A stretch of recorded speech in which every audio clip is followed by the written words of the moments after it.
مسلم نوجوانوں کا حال یہ ہے، رات کے 2-2 3-3 بجے تک کے کانوں میں ہیڈ فون لگا کر گانے سنتے ہیں۔ میرے ساتھیوں نے مجھ سے کہا 31 نائٹ کی مذمت بیان کریں، آج کی رات کی برائی بیان کریں، لیکن میں کس درد سے بات کروں کہ مسلمانوں صرف 31 نائٹ میں جرائم نہیں ہوتے، اب تو ہم نے ہر رات کو 31 نائٹ کا سما بنا دیا ہے۔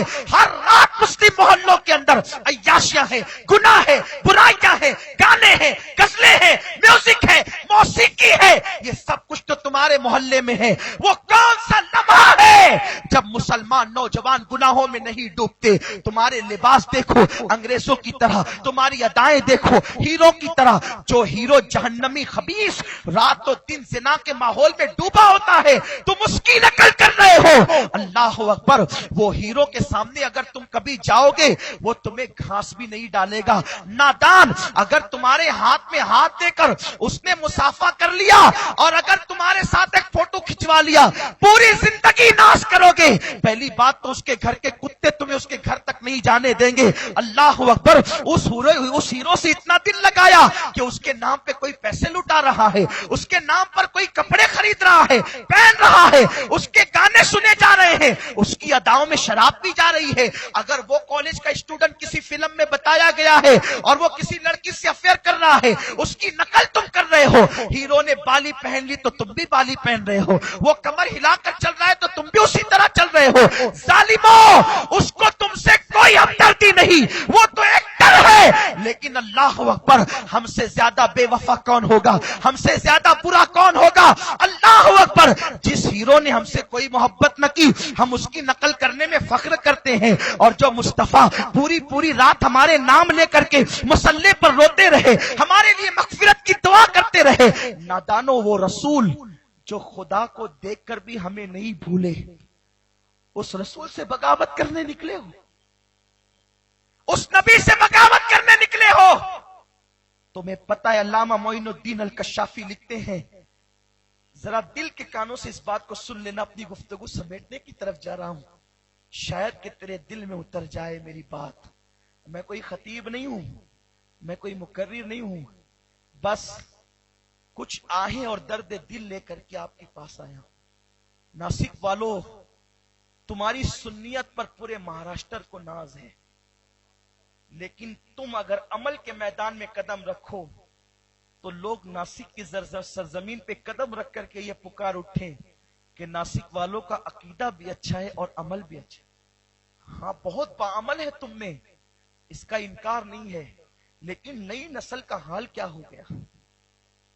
اپنی بدعملی کو دیکھ کر لوگ بدعقیدگی کی طرف جا رہے ہیں۔ ہیرو نے بالی پہنا تو ہم بھی پہنے، ہیرو نے جو کپڑے پہنا ہم بھی پہنے۔ سرکار کی سنت کو چھوڑ کر سنتوں پہ عمل کرنے میں شرماتے ہیں۔ ہمارا حال یہ کہ کہتے ہیں نبی کے نام پہ جان قربان کر دیں گے۔ مجھے حسن ظن ہے تم یقیناً قربان کرو گے، لیکن اتنا کہتا ہوں، جو اپنے نبی کے نام پہ داڑھی کے چند بال نہ بڑھا سکے، اس قوم سے کب توقع کی جائے کہ اپنے نبی کے نام پہ جان دیں گے؟ جس قوم کا حال یہ ہو کہ نبی کے نام پر جو اپنی نیند قربان نہیں کرتے فجر میں، وہ اپنے نبی کے نام پہ کب جان دیں گے؟ کس قدر ہمارا حال ہے۔ مجھے تو یاد آتی وہ بات، سیدی اعلیٰ حضرت کی بارگاہ میں ایک شخص نعت لکھ کر کے لایا، کہ لگا حضور نعت سنانا چاہتا ہوں، ٹھیک ہے سنا دو۔ جب اس نے نعت پڑھی تو اعلیٰ حضرت یوں تڑپتے تھے جیسے بغیر پانی کے مچھلی تڑپتی ہے۔ جب نعت اس نے پوری کی تو اعلیٰ حضرت نے فرمایا، شاعر صاحب جو لکھ کر لائے ہو اگر وہی آپ کے دل کے جذبات ہے تو احمد رضا تمہارے تلوے چومنے کے لیے تیار ہے، اور اگر وہ تیرے دل کے جذبات نہیں تو اللہ سے ڈر، تو کتنی بڑی بارگاہ میں جھوٹ بول رہا ہے۔ جس کی نگاہوں سے خدا کی ذات نہ چھپی، اس کی نگاہوں سے تیرے دل کے جذبات چھپ سکتے ہیں؟ ارے عشق تو اتنا باغیرت ہوتا ہے سنیوں کہ عشق نے کبھی دوئی پسند کی ہی نہیں ہے۔ باطل دوئی پرست ہے، حق لا شریک ہے۔ محبوب ایک ہی ہوتا ہے، ہزاروں نہیں ہوتے۔ جس نے ہیرو کو محبوب بنایا وہ مصطفیٰ سے عشق کب کرے گا؟ مصطفیٰ جان رحمت سے محبت کب کرے گا؟ صرف ناروں کی دنیا سے ہم اپنے شبستہ کو جو ہے وہ رنگین نہیں کر سکتے. یقیناً نعرے ہمارے مسلک کی پہچان ہے، ہمارے عقیدے کی پہچان ہے، لیکن میدان عمل میں کب اترو گی؟ تو عرض یہ کرنے چلا تھا، جس ہیرو کو دل دے بیٹھے ہو، جس کی تصویر اپنے موبائل کے اسکرین پر لگائے گھومتے ہو، جن ہیروئنوں کی تصویر اپنے موبائل کے اسکرین پر لگاتے ہو، جن گانوں کو تم نے اپنے موبائل کے اندر رنگ کے طور پر، رنگ ٹون کے طور پہ لگا رکھا ہے، جس اللہ نے اتنے پیسے دیے کہ قیمتی موبائل تم خریدتے ہو اور قیمتی موبائل لوگ تمہارے ہاتھ میں دے کر تم سے متاثر ہوتے ہیں، کیا اس اللہ کا حق نہ تھا کہ اس کی حمد کی ٹون لگائی جاتی؟ اس کے رسول کا حق نہ تھا کہ ان کے ذکر کی ٹون لگائی جاتی؟ لیکن حال تو یہ کہ ہم نے گانوں کی لگائی، میوزک کی لگائی، ہیرو ہیروئن کی اسکرین پر ہم نے تصویریں رکھی.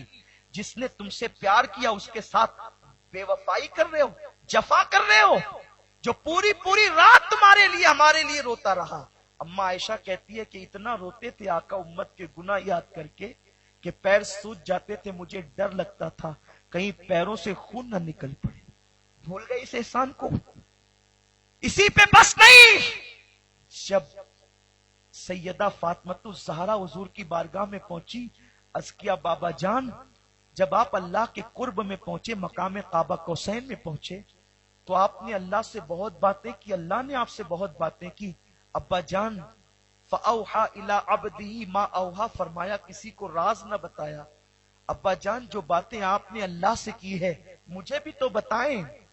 میرے آقا نے فرمایا بیٹی، چونکہ تو نے مجھ سے پوچھا ہے اس لیے ساری باتیں نہیں بتاتا، صرف ایک بات تجھے بتاتا ہوں بیٹی. میرے آقا نے سیدہ کو بتایا، سیدہ نے پوری امت کو بتایا کہ آقا فرماتے ہیں بیٹی، جب میں اپنے اللہ کے قرب میں پہنچا تو میرے اللہ نے مجھ سے 70,000 مرتبہ کہا حبیب مانگو کیا مانگتے ہو، حبیب مانگو کیا مانگتے ہو، حبیب مانگو کیا مانگتے ہو. وہ 70,000 بار کہتا تھا مانگو کیا مانگتے ہو. سیدہ مچل گئی، بابا آپ نے کیا کیا مانگا؟ ارشاد ہوا بیٹی، جب وہ کہتا نا مانگ کیا مانگتا ہے تو میں کہتا میری امت کو بخش دے. وہ کہتا مانگ کیا مانگتا ہے، میں کہتا میری امت کو بخش دے. 70,000 مرتبہ وہ کہتا رہا مانگ لے کیا مانگتا ہے. میں نے 70,000 بار ایک ہی بات کی، اللہ میری امت کو بخش دے. یہ کوئی معمولی چیز ہے؟ حضرت موسیٰ 70,000 پردوں کے پیچھے سے ایک تجلی دیکھتے ہیں، خود کو بھلا کر بے ہوش ہو کے زمین پہ آتے ہیں. اس کی تجلی کی شان یہ ہے کہ 70,000 پردوں کے پیچھے سے دیکھا، خود کو بھول گئے، زمین پہ آ گئے. اور وہ میرے اللہ کو بے پردہ دیکھتے ہیں اور اپنی امت سے پیار اتنا ہے کہ خدا کو دیکھ کر وہ تمہیں نہیں بھولے. ارے وہ خدا کو دیکھ کر تم کو نہیں بھولے، تم ہیرو کو دیکھ کر انہیں بھول گئے، تم گانوں کو سن کر ان کو بھول گئے، تم میوزک کو سن کر ان کو بھول گئے، تم لڑکیوں کے حسن کو دیکھ کر ان کو بھول گئے. ظالموں، محبوب کا حق تھا یہی، عشق کے بدلے بغاوت کیجئے. عداوت تو نہیں کہوں گا، عداوت نہیں کہوں گا، تم عداوت نہیں کرتے لیکن عمل سے بغاوت کرتے. اور سن لو، جس قوم نے نبی کا دل دکھایا پھر اس قوم پر اللہ کا عذاب آیا. ملک شام میں سر کٹ رہے ہیں، ملک یمن میں سر کٹ رہے ہیں، عراق میں چھری سے ذبح ہو رہے ہیں مسلمان. ہماری ہمدردی ان کے ساتھ ہے. اے سنی مسلمانوں ہندوستان کے، اگر اسی طرح قبر انور میں تم اپنے نبی کا دل دکھاتے رہے تو قدرت تمہیں زیادہ دن تک مہلت نہیں دے گی، نہ سنبھلو گے تو مٹ جاؤ گے. اے ہندی مسلمانوں، تمہاری داستان تک بھی نہ ہوگی داستانوں میں. کہیں شام کی تاریخ ہند میں نہ دہرائی جائے، کہیں یمن کے حالات ہندوستان میں نہ پیدا کیے جائیں. اس لیے خدا کے لیے اپنے حالات بدلو، اپنے حالات تبدیل کرو، اپنا انداز تبدیل کرو، اپنی سوچ و فکر تبدیل کرو. خدا را سچی توبہ کر لو. ہر آدمی اپنی راتوں کو بہتر جانتا ہے، ہر انسان اپنے دن کو بہتر جانتا ہے. سفید کپڑے پہن کر مجھے دعویٰ نہیں کہ میں اچھا ہوں، ہم لوگ تو بڑے مجرم ہیں. یہ آپ کا حسن ظن ہے کہ آپ ہمیں اچھا سمجھتے ہیں. مور ناچتا ہے تو بہت اچھا لگتا ہے، لیکن جب وہ اپنے پیروں کو دیکھتا ہے تو اسے اپنی حیثیت پتہ چلتی ہے. میرے رسول نے فرمایا